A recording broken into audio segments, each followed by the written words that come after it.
Hello, my name is Joseph Gill, and this video is the final presentation for my Capstone class at Youngstown State University.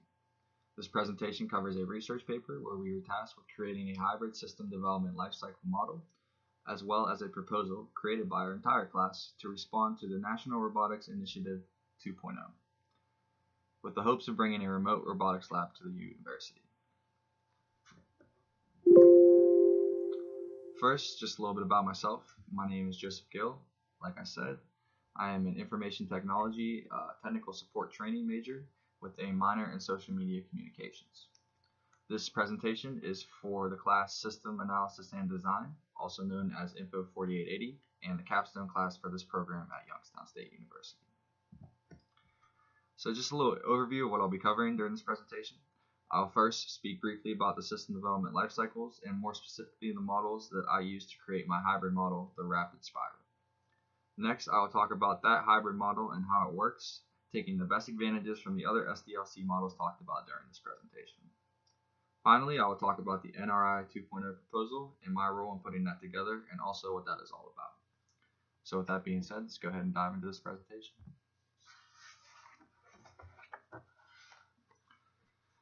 The System Development Lifecycle, also referred to as the SDLC, is a common methodology for systems development in many organizations. It features several phases that mark this progress of system analysis and design efforts.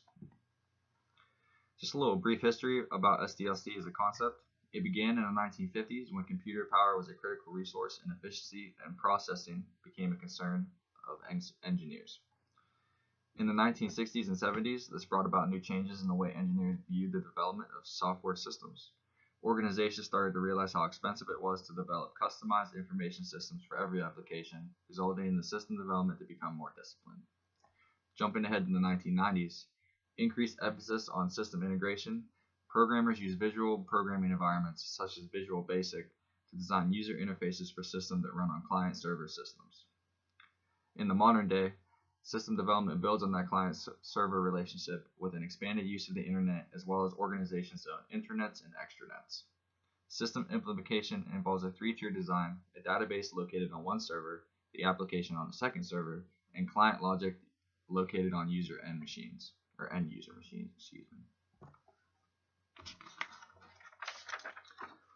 The hybrid model that I will be discussing later in this paper, named the rapid spiral model, is based off of four already existing models of SDLC: the waterfall model, the agile model, rapid application development model, also known as the RAD model, and the spiral model. These models were chosen with the following things in mind: rapid prototype development, customer communication, and customer involvement. Keeping the customer of the software or system involved in the process allows for better designs and less chance that there will be disappointment when the final product is delivered. I will discuss each of these models briefly to understand how they work together within the confines of the hybrid model, and how the strengths of these existing models were considered when creating the hybrid model, the rapid spiral. To begin, the waterfall model is the most basic of the various types of system development life cycles. The waterfall model is a sequential process model that has no overlap, meaning that one phase must be completed to move on to the next step of the model. The waterfall model consists of 6 phases, which include the requirements and analysis phase. This phase is concerned with the collection of requirements and specifications for a project. These requirements are documented and referred to for the duration of the project. The second phase, system design, involves the design of the system or software based off the requirements gathered in the phase prior to this one. The implementation phase, the third phase of the waterfall model, involves the actual creation of the system or software based off the requirements gathered and based off the design created in the stage prior to this one. The fourth phase, testing. In this phase, the previous designed and built system or software is checked to see whether or not that they meet the goals laid out at the start of the project.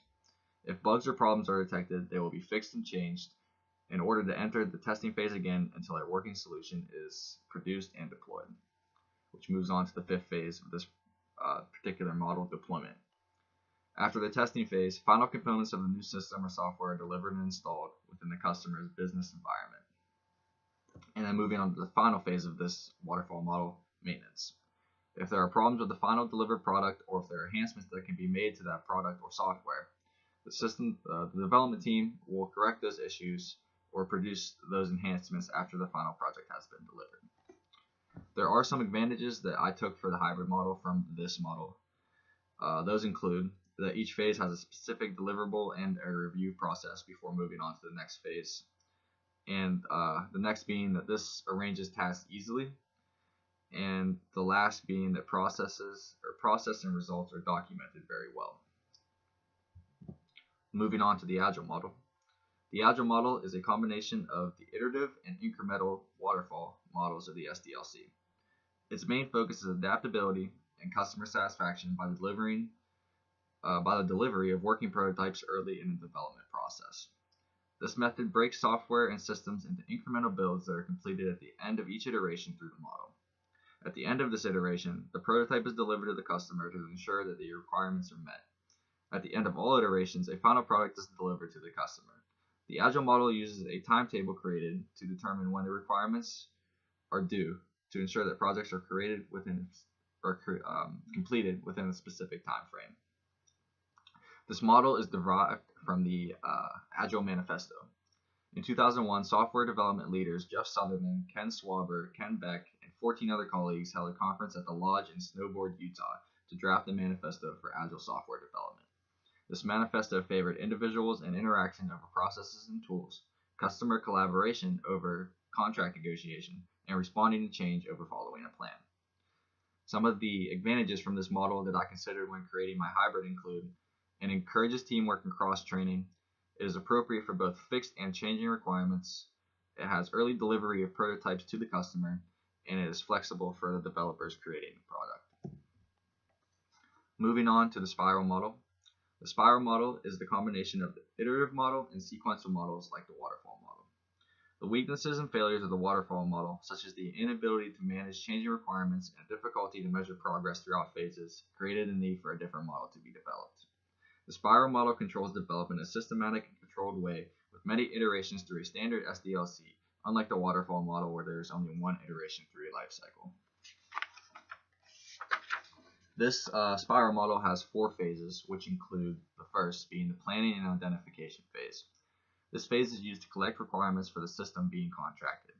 During initiation, system requirements, subsystem requirements, and unit requirements are collected to begin working on design aspects, which leads to the second phase of this lifecycle design. In this phase, logical and physical design aspects are created with final designs of subsequent spirals included in new designs through each iteration. The fourth phase, construction. This phase begins with the actual development of the system or software being contracted. During the initial iteration of this lifecycle, only proof of concept is delivered to the customer to get feedback. After this initial concept is approved, building begins in increments with builds being sent to the customer for further feedback and approval through each iteration through the spiral. Which brings us to the last phase of the spiral, the evaluation and risk analysis phase. This phase deals with identifying and estimating and also monitoring feasibility and management risk. For example, schedule slippage or cost overrun. And these evaluations and these risks are considered as they begin a new iteration through the spiral, or they are ignored at the end of the spiral process where a final product is delivered to the customer. Some of the advantages that were considered from this model when developing the rapid spiral model include that requirements are collected accurately through each iteration and also at the beginning of the process. Customers can see and provide feedback about the system or software they ordered sooner. And development process is divided into parts, with the risky parts being developed early in the SDLC early in the system development lifecycle, which helps the project management move along faster and more accurately project timetables for project completion. Moving on to the rapid application development, or the RAD model. The RAD model depends upon prototyping and iterative development with no need for specific planning. Prototypes developed using this model are working in preliminary stages, which are functionally equal to the component of the final product. The RAD model consists of 5 phases, which begins with the business model, The business model the business model for the contracted system or software under development is designed based upon the flow and distribution of information between various business channels. A business analysis is generally performed to find vital information for the flow of business, how that information can be obtained, how this information is processed, and also the driving and also drives the success of the flow of this information. Moving on to the second phase, which is data modeling. The information gathered in the business modeling phase of the SDLC is reviewed and analyzed to create sets of data objects that are vital to the particular business. The relationship between these data objects are then defined in detail and relevance to the business model. Moving on to the third phase, which is the processing modeling.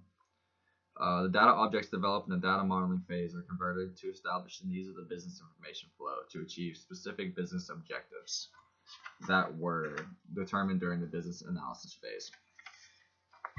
Using those, moving on to the application generation, the actual system or software contracted by the customer is built and coding is done by either a team of developers or using automation tools to convert the process and data modeling into prototypes.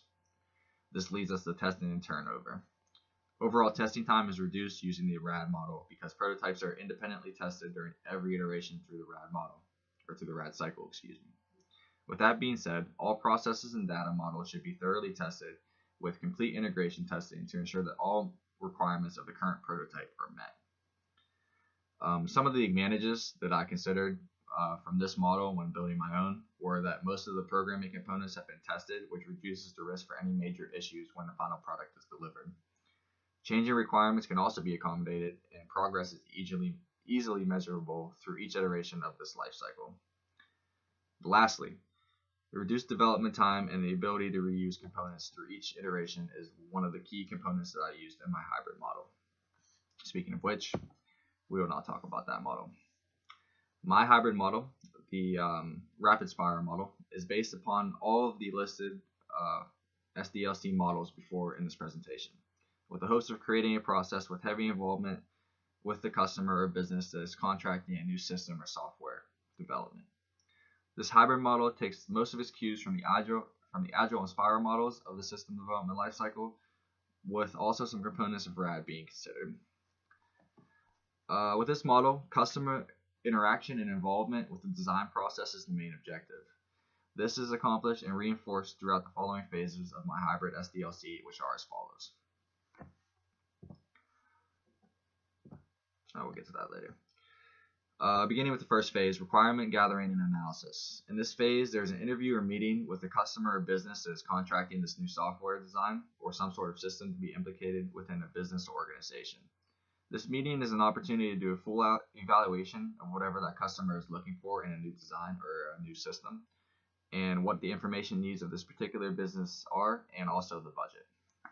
This moves us on to the timetable creation, which will now switch over to my model for this actual hybrid. Timetable creation, in this phase, closely related to the requirement gathering and analysis phase, sets a preliminary timetable to be followed by the iterations that were determined to be required in the phase prior to the creation of the timetables. These timetables for completion of certain aspects of the contracted system or software are important because it provides a deadline for the development team and also provides a time and date for the delivery of prototypes to the customer. And those prototypes will be used to provide feedback to be used in the next iteration of the project. Now, these iterations of this hybrid lifecycle act much like the iterations used by the Agile model, delivering prototypes to the customer or business to review and provide feedback. This feedback is then used when modifying or creating new prototypes to be given back to the customer to complete the spiral until a final product is delivered at the end of the life cycle. The phases of the iterations are as follows. The first being design. This phase involves the actual design of the system or software based off the requirements gathered in the phase gathering requirements and the analysis of the business. Next, the creation and development. This phase involves the actual creation of the contracted software system, either in a prototype phase or in the final phase to make adjustments and modifications to existing prototypes to be delivered to the customer for them to provide feedback, which moves us on to turnover. Turnover involves the delivery and demo to the customer or business. Depending on the situation, that system or software may be implemented on the location, with changes being made remotely or on site. In other situations, a new prototype may be designed altogether, or some addition is added to a current prototype to be implemented at a customer location, which moves us on to feedback. This phase of each iteration involves getting feedback from the customer. This feedback is used to create new prototypes or to better a previously implemented prototype. At the end of all iterations, when a final product is delivered and hosted on site, we move on to the maintenance phase, which can become from any iteration. This phase of the hybrid lifecycle is much like the other maintenance phases from other SDLC models, focused on providing support for the system or software that was created and is not implemented at the time with the customer or business or organization. This is a continuation of the relationship between the development team and the purchaser to ensure that the product has a long life and is updated accordingly to how the needs of the customer, business, organization change over time. The advantages of using this model, the rapid spiral, are kind of pulled from the other models that I talked about previously in this presentation. Each iteration has specific deliverables and a review process for the customer to provide feedback on. This model can appropriately handle changing requirements with an escape option to leave any iteration to revisit the requirements phase if the requirements are not met.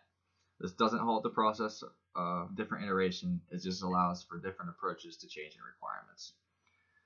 It also provides early delivery of prototypes and early builds of projects for the customer to see and provide feedback on.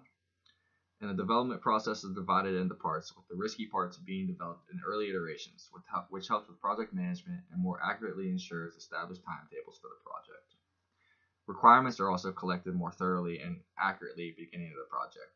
And while these requirements can be revisited, a good requirements document at the start of the project will streamline progress. Most of the programming components have been tested throughout each generation as well, which reduces the risk of any major issues with final versions of systems or software. This process or this model is also easily measurable, especially on customer end, because they can see the progress of the system or software being developed and provide feedback on that particular software or system. And lastly, the reduced development time and the ability to reuse components while transitioning between iterations provides a much different appeal to this hybrid model as well. So with that being said, I would now like to move on to the NRI 2.0 proposal, and I will start with an overview of the program and the lab itself, followed by a team breakdown for this project, elaborating on the teams of which I was a part of and what role I played in those teams in the grand scheme of the project. So to begin, we're going to move on. We want to talk about just what is the National Robotics 2.0 Remote Robotics Lab Initiative. The goal of the National Robotics Initiative, or the NRI for short, is to support fundamental research that will accelerate the development and use of robotics in the United States that work beside or cooperatively with people. The original NRI program, NRI 1, focused on innovative robot research and emphasized the realization of collaborative robots, or co-robots, working in symbiotic relationship with human partners. The NRI 2.0 program significantly extends this theme too, focused on issues of scalability and how teams of multiple robots and multiple humans can interact and collaborate efficiently, and also how these robots can be designed to facilitate achievement of a variety of tasks in a variety of environments with minimal modifications to hardware and software. Also, how these robots can learn and perform more efficiently.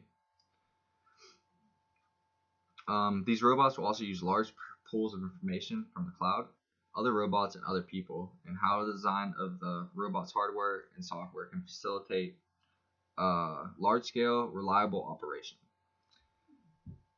In addition, the program supports innovative approaches to establish and infuse robots into educational curricula, advance the robotics workforce through education pathways, and explore the social, behavioral, and economic implications of our future with ubiquitous collaborative robots, which we will talk about more later. The collaboration between academic, industry, nonprofit, and other organizations is encouraged to establish better linkages between fundamental science and engineering and technology development, deployment, and use. Continuing with just definition of robots and co-robots. Robots, by definition, are smart electromechanical devices that sense and operate within the environment of their surroundings. They have the potential to transform our lives for the better. Specialized cooperative robots, or co-robots, will safely assist people in their work and daily activities, while other robots will perform jobs that are too dangerous for people. The proposal goes on to say that they will envision a future in which co-robots will no longer be expensive novelties, but rather ubiquitous technologies that significantly enrich the quality of life and quality of work for humans. Building upon the fundamental research in co-robots that began with the first NRI, the NRI 2.0 seeks research to help achieve this vision of ubiquitous collaborative robots, where robots are commonplace as today's automobiles, computers, and cell phones. These robots will be found in homes, offices, hospitals, factories, farms, and in mines, in the air, on land, underwater, and in space. Robots will be helping the elderly with people with disabilities and different aspects of their daily living. So in all, these robots are going to be designed to help humans almost interact with the world around them, but view the world around them in a way that we haven't seen before. And that begins simply with robotics labs like these, where people have the opportunity to learn about these systems and the opportunity to work with these robots in the hopes that maybe one day that this will become commonplace and not so much just a sci-fi idea for the most part. Alright, so moving on to the team breakdown for this project. We were broken down into 5 teams to create this proposal for the NRI 2.0. The first being the social media team, which was support group collaborations, comments, announcements, and posting of photos and videos, and also to support advertising that would help fund the lab. And these social media outlets include Facebook, Twitter, YouTube, and also we have created a subreddit for this proposal where it's going to act like a forum where people can interact with each other while they are using the remote robotics lab. We also move on to the web development, the web development team, of which I was a part of. This web development team was tasked with creating a website that has a means of accessing the lab, which also present the availability of a lab, allow for scheduling, and set up the experiment environment, provide video feeds, and allow communication to lab staff. The database team, of which I was also a part, was to create a database to track registered users, lab schedule, resource availability, login credentials, social media users, and requests for lab time. The security team was in charge of creating a security plan that covers the electronic access of the virtual lab online, the database online, and also physical access of the lab itself on site. The security team also had to account for equipment access, software access, and protection of web servers that hosted the various online aspects of this robotics lab. And lastly, the project management team for this proposal was to coordinate the other teams. They were in charge of the actual production of the 15 to 20 page proposal and the budget of which it would cost to operate and create this remote robotics lab at Youngstown State University. Okay, so just moving on to the web development team, of which I was a part of, we decided to go for a WordPress.com application as opposed to creating our own website. This was because it is a simple professional website, and we were allowed to purchase a domain from WordPress.com as opposed to having to go out and purchase our own domain. Another reason we chose WordPress was because of all the support you can get from WordPress on virtually all issues that you could run across while creating a web page and hosting and managing a web page. Diving into WordPress just a little bit more, we opted to go with the business plan, which would cost $300 a year to lease. This business plan allows for unlimited storage of almost anything we need for the website. It allows us to access premium themes, which give the website a professional look, and we are also allowed to edit the website on our own if we see so fit. This business plan also allows for us access to Google Analytics. Google Analytics allows us to see who is using, viewing, and searching for this website online. And through that Google Analytics, we are also allowed